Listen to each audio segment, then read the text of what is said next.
Les pronostics de la semaine, c'est donc la deuxième séquence de cette émission que vous pouvez suivre aussi en morceaux sur le site et sur YouTube. Raoul, avant de commencer avec tous les pronostics du dimanche qu'on va donner dans l'ordre pour que vous puissiez faire votre plateau télé, on va dire un petit mot sur le jeudi. C'est peut-être périmé si vous nous voyez, donc vous pourrez peut-être en rigoler. Mais si vous téléchargez l'émission jeudi, vous l'entendez. Jeudi, premier match de la saison, Eagles, Falcons, le champion en titre, contre une belle équipe d'Atlanta. Pronostic. Moi, je vois les Eagles. Je les vois bien dans la continuité de leur titre. Moi, je vais te dire Falcons parce que je crois en cette équipe d'Atlanta cette saison et j'ai un petit doute sur Nick Foles qui n'a pas fait une très très grande pré-saison. Il faut digérer le titre, ça va être un premier match. Mine de rien, Atlanta a quand même de l'expérience sur les gros matchs. Donc je vais dire Atlanta. C'est à Philadelphie. C'est à Philadelphie. Mais je veux bien tirer mon compte. Je vais dire Atlanta pour ça. On passe au pronostic du week-end et de dimanche et lundi. Coup d'envoi dimanche à 19h, Baltimore Ravens contre Buffalo Bills. Nathan Peterman titulaire face à la défense de Baltimore. Je pense qu'on a dit beaucoup de choses. Nathan 5 interceptions, Peterman. Alors voilà, je pense qu'il faut quand même sortir de ce cliché-là, le pauvre, parce qu'il a joué un autre match. Hein. Ah bon ? Il faut se rappeler, oublié. Il a mené une victoire contre les Colts. Alors c'était les Colts, mais il a mené une victoire. Il n'a pas été intercepté dans ce match-là. Okay. Il a pris très très cher pour les 5 interceptions. Après, il y a d'autres joueurs qui ont fait des mauvais premiers matchs. C'est vrai que lui, c'était particulièrement spectaculaire. Ouais. Ceci dit, il a vraiment un début de calendrier hyper difficile. Baltimore, mais ça, je suis d'accord. Hyper difficile. Donc, il va falloir être solide.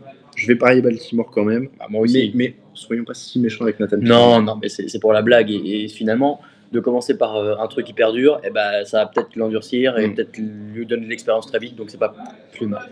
Giants, Jaguars, toujours 19h. Très grosse défense des Jaguars. Beaucoup de playmakers, évidemment, du côté des Giants, avec Saquon Barkley, le rookie, qui sera opérationnel, qui vient s'ajouter à Odell Beckham, Sterling Shepard, Evan Engram. Ouais. Est-ce qu'ils peuvent créer une surprise face aux Jaguars, ces Giants ?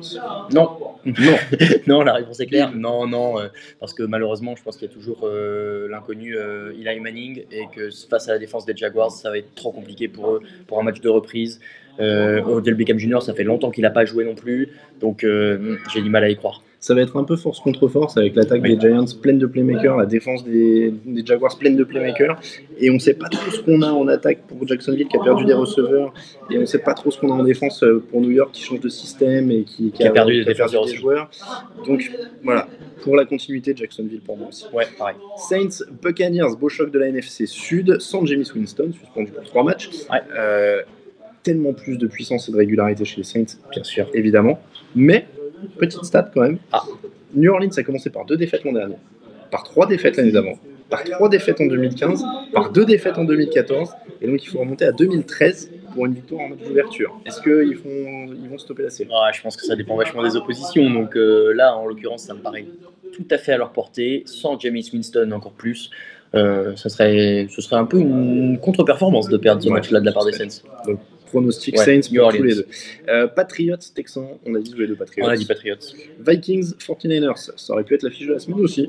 Parce que je trouve qu'on a un peu la même configuration de Patriots cette saison. On a une équipe solide de l'an dernier qui a fait les playoffs, qui n'était pas loin d'aller au bout, et un quarterback jeune, intéressant, qui a montré des belles choses l'an dernier aussi, et qui doit confirmer aussi, un peu comme Deshaun Watson. La blessure en moins, ce qui est quand même important.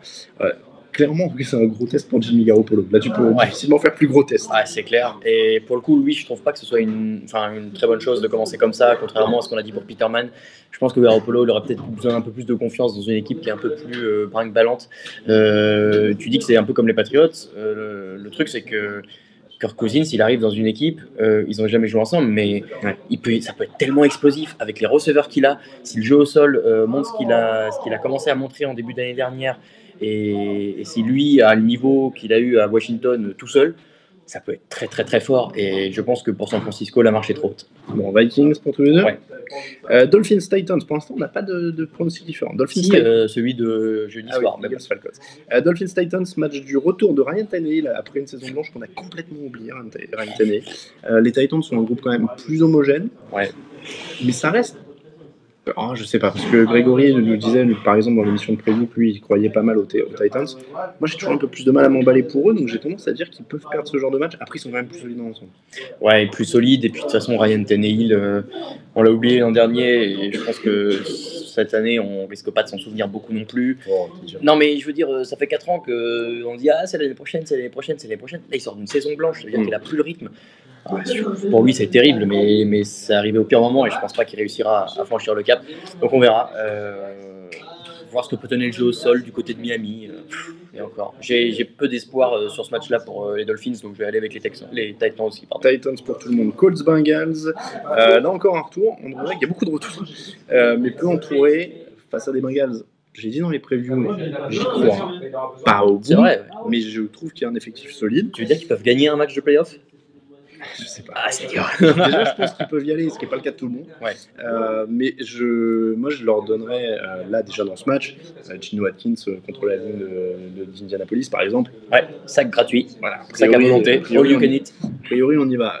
Il y a plus de playmakers en face. Andy Dalton et Jay Green, John Ross, Joe Mixon contre la défense d'Indianapolis. Enfin, pour moi, il n'y a pas match. Il n'y a pas match. Les Bengals. Très clairement. Bon courage à Andrew Luck. Cleveland Browns, Pittsburgh Steelers, Tyrod Taylor et les Browns New Look. Beaucoup de hype d'intersaison. On en a parlé dans les émissions preview. Ils ont fait un Knox, ils ont fait tout ça. C'est les faits Knox. Voilà, on parle beaucoup d'eux. Ceci dit, ça reste quand même pas mal en dessous de Pittsburgh, même s'il manque le Von Bell. Ouais, mais ça change. Enfin, ça change cette équipe de Pittsburgh, c'est clair. Ça ne change pas au point que les Browns ont une chance d'aller les taper, je pense. Parce qu'il reste Big Ben, parce qu'il reste une défense solide, parce qu'il reste cette attaque qui, même sans Le'Veon Bell, dans les airs en tout cas, peut faire des dégâts. Donc Antonio Brown le premier. Donc trop dur pour Cleveland. Trop dur pour Cleveland. Bon, je suis à peu près du même avis. Il y a tellement plus de qualité en face, mais c'est un match de division. Faut faire attention quand même. Miles Garrett peut faire des bonnes choses. Je suis vraiment impatient de voir ce que Miles Garrett peut faire sur une. Non, mais les Browns peuvent se montrer et peuvent ça peut être serré. Voilà, ils peuvent dire aux autres équipes de la division, faites gaffe, on sera pas facile à jouer. Ouais. Et ça peut jouer en leur faveur après. Ça peut être pas mal. Steelers quand même. Steelers quand même. Coup d'envoi à 22h05. Les Chargers jouent contre les Chiefs. Est-ce que tu as officiellement repris les Chargers? Ah oui, je l'avais pas dit encore, c'est vrai. Ça y est, c'est officiel. Ça y est, je suis officiellement un nouveau fan des Chargers. La crise d'amour a été passagère. J'ai protesté 1 an vainement pour qu'ils reviennent à San Diego, c'est raté. Donc voilà, je leur pardonne tout et je reviens. Bon, c'est bien. Ils donnent le mode d'emploi pour les fans des Raiders dans 2 ans. Oui, c'est ça. Donc les Chargers contre les Chiefs, Patrick Mahomes quand même arrive en face. Est-ce que tu crois que ça peut ébranler un peu cette défense? Je sais pas si ça peut l'ébranler, mais je l'avais trouvé plutôt intéressant l'an dernier quand il a joué. Je comprends le choix qu'ont fait les Chiefs de dire on part avec lui. Donc maintenant, il faut qu'il passe le cap, il faut qu'il réussisse le premier test et la défense des Chargers, c'est pas un gros test. En face, il y a quand même une bonne attaque, il y a quand même Philip Rivers qui est un quarterback très expérimenté et qui a joué les Chiefs maintes et maintes fois. Donc je pense que ça leur donne l'avantage sur ce match-là. Chargers pour tout le monde. Dimanche 22h25, Denver Broncos, Seattle Seahawks, 2 équipes dans une drôle de période de transition. Oui. Russell Wilson risque de beaucoup courir pour sa vie face à Bradley Chubb et Von Miller. Ouais. Earl Thomas revient. Ça, on l'a appris juste avant cette émission, juste avant cet enregistrement. Après, je pense pas que ce soit suffisant. Je sais pas, c'est un match où tout est possible, très honnêtement. Je sais pas ce que Case Keenum va faire. Je vais dire Broncos. En fait, tout peut s'écrouler d'un côté comme de l'autre. C'est ça qui est flippant. Je vais quand même prendre les Seahawks dans la mesure où je pense que Russell Wilson est un meilleur quarterback que Case Keenum et que sur ce match-là, ça peut faire la différence. Ça marche, un Seahawks, un Broncos, c'est pas mal de jouer le quarterback dans ces cas-là. Carolina Panthers, Dallas Cowboys, donc tu n'es plus un supporter des Panthers. Tu les avais adoptés une année. Non, mais j'ai toujours bien aimé les Panthers, c'est pour ça que je les avais choisis. Dak Prescott a perdu 18 points d'évaluation dans sa 2e saison. Il a aussi perdu Jason Witten et Dez Bryant dans 7 intersaisons. Ouais. Est-ce que tu penses qu'il peut aller chercher cette défense de Carolina qui est quand même costaud? Et puis surtout, en face, il y a Cam Newton, il y a Christian McCaffrey, dont on attend encore qu'il explose. Ouais. Moi, je prends les Panthers. Je le dis tout de suite, c'est quand même supérieur. Moi aussi, je vais prendre les Panthers. En fait, ça dépendra beaucoup d'Ezekiel Elliott. Et je crois que la défense des Panthers peut lui faire du mal, peut bien le retenir. Et je vois mal Dak Prescott tenir un duel de quarterback face à Cam Newton, surtout avec les atouts offensifs de Cam Newton au sol et à la course, enfin à la passe et à la course. Donc Panthers pour moi. Panthers pour tout le monde. Cardinals, Redskins, match très incertain, 2 équipes qui pourraient surprendre, pas aller loin, mais surprendre sur un match. Je pense que c'est vraiment le genre d'équipe avec quand tu as David Johnson, Chandler Jones d'un côté, et puis pour Bradford, les Redskins, oui, c'est côté Cardinals, et je veux dire côté Redskins, t'as Alex Smith, t'as Adrian Peterson quand même. C'est vrai qu'on Peterson. Donc ça peut surprendre des 2 côtés. Je vais miser sur les Cardinals juste parce que l'an dernier, Sam Bradford a fait un énorme premier match avant de disparaître. Et donc, je me dis que. C'est genre sa chance de l'année. Pourquoi pas. Il sait pas jusqu'où il va aller. Voilà. Moi, et puis David Johnson, quand même. Ouais. Un des meilleurs coureurs dont on parle très peu. Ouais, mais moi, je vais quand même partir sur Washington pour le pass rush qui, en l'occurrence, risque de faire un peu mal à Sam Bradford. Et parce que Alex Smith, dans ce côté game manager, peut peut-être, dans un match où tout est un peu incertain, peut-être mettre la main dessus et dire attendez, on va jouer comme ça, c'est moi qui décide, et gagner au bout. Bon, donc Redskins, Cardinals. Redskins, ouais. Green Bay Packers, alors c'est la nuit de dimanche à lundi à 2h20. Green Bay Packers, Chicago Bears, Khalil Mack, première. Grosse défense de Chicago sur le papier face à Aaron Rodgers, le numéro 1 de notre ranking des quarterbacks. C'est mérité. Je vous invite à le lire sur le site. C'est la grosse cote de la semaine. Est-ce que Chicago peut le faire? Écoute, c'est drôle comme l'arrivée de Khalil Mack redonne complètement de l'intérêt à ce match, qui pourtant une rivalité historique de la NFL. Je crois que c'est le match qui a été le plus joué de l'histoire de la NFL, le Bears-Packers. Mais l'arrivée de Mack donne un tournant complètement différent parce que Rodgers aurait pu passer un match un peu compliqué, mais sans plus. Là, il va peut-être avoir peur. Et ça peut être sympa. Je sais pas s'il va avoir peur. Non, mais écoute, franchement, Khalil Mack, il va être déchaîné, je pense.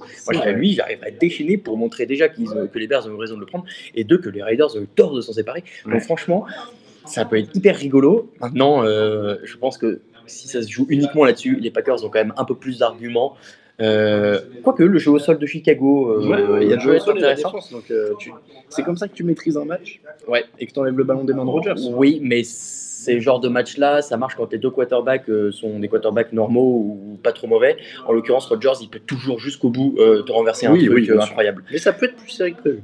Ah bah ça c'est sûr. Ça, je vais peut-être même essayer de le regarder du coup parce que la première de Mac et tout. Donc en direct, c'est ça que je veux te dire. Je vais essayer de le regarder en direct. Donc bon, allez, Packers ou Packers quand même. Packers pour tout le monde. Coup d'envoi dans la nuit de lundi à mardi. Il y aura un double Monday Night. Yes. Lions Jets en premier, Sam Darnold première.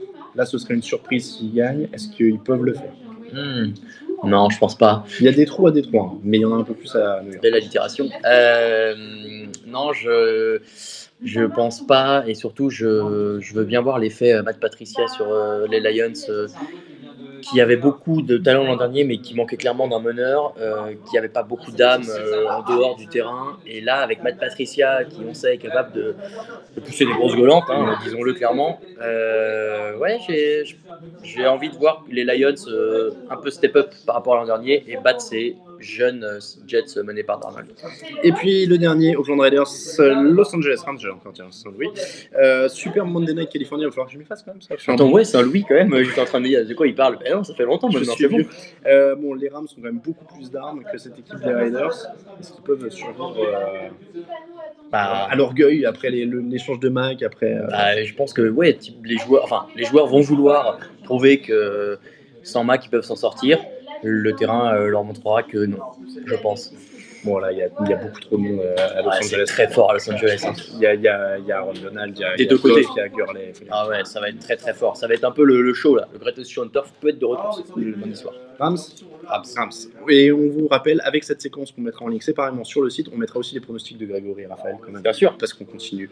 Je sais même pas qui a perdu en dernier, c'était toi. Et il va falloir faire un gage. On voit pas pourquoi ce serait moi, mais voilà. Est-ce que c'est vraiment moi? Voilà pour les pronostics de la semaine 1. Nous, on va passer aux cotes de la semaine.